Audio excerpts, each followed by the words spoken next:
Hi students, it's Professor Howard. I just wanted to make a quick video to help you navigate D2L if you haven't used it before and just show how I'm going to be using the platform for you for this course or if for either of the courses that you're in.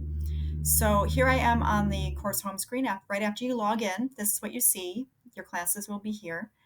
As we get started, I just want to point out distance learning technical help, very important. Keep track of that.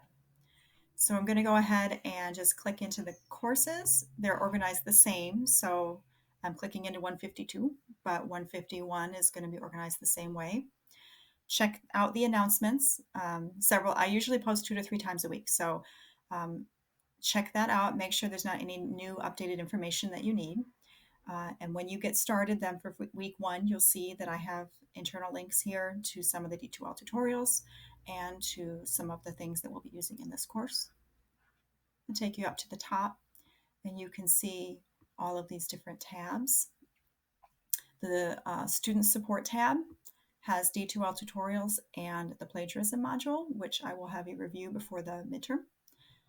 Up here under More, that's where we have Virtual Classroom. I haven't used that before, but I would like to try to use it for office hours so that we can kind of see each other in person. We'll see how that goes. If that's not working out, then we might do it a different way. But if I say we're going to do Virtual Classroom, this is how you get to that from this More tab. And then everything that you need is under Content. This is really important. If you just click on the tabs at top, you won't have all of the directions and information that you need because I've put everything together on these content pages.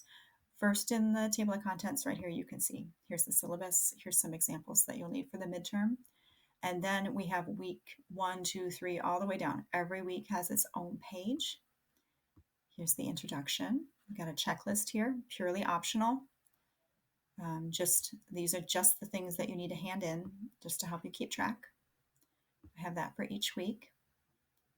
And then we'll get to our course homepage or our content page. So here we are on the content page.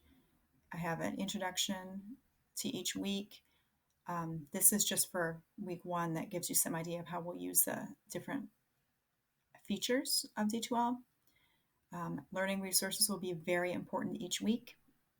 This is where I have all the links, everything you need to read, except that I don't have a link to the textbook. I recommend that you buy the textbook physically because the quizzes are all open book. And if you shut down your browser, your lockdown browser for quizzes, you won't be able to access the book. So go ahead and buy the book. You will use it each week, beginning in week 2.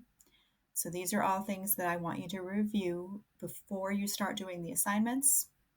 And then here are the action items. These are the assignments, the actual things that will be graded.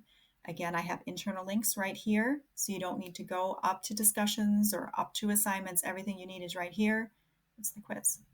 So I'm going to show you that for week 2 as well, just so you can see how that works once we get through the introductory period. You can see here that it checks off once we've opened it. So I'm going to open week 3 actually, so you can see that again. We've got our checklist here. Here's our content page. Click on the content page. And here you can see, again, that sort of introductory section where I try to relate for 152 our history to something local. For 151, we start when there's not a lot that's documented that's local that we can refer to. So kind of go to some pop culture movies kind of links for that. So this will take you through sort of just an introduction. It's just something to think about, something fun to get you thinking about the subject. Here again are our learning resources. Here is your chapter in the textbook. For this week, we happen to have an article from The Atlantic. We have documentaries, which we often have to watch. And then here is primary source, which you will have each week. This one is a speech by Chief Joseph, so you will bring that up. And then you can finish your action items based on all that. So the guided analysis refers to the primary source. So if you want to get a hold of me, email is absolutely the best way. Make sure you use my .student email address, ehoward7575. That's the one I'm using to send this information to you, and I look forward to working with you.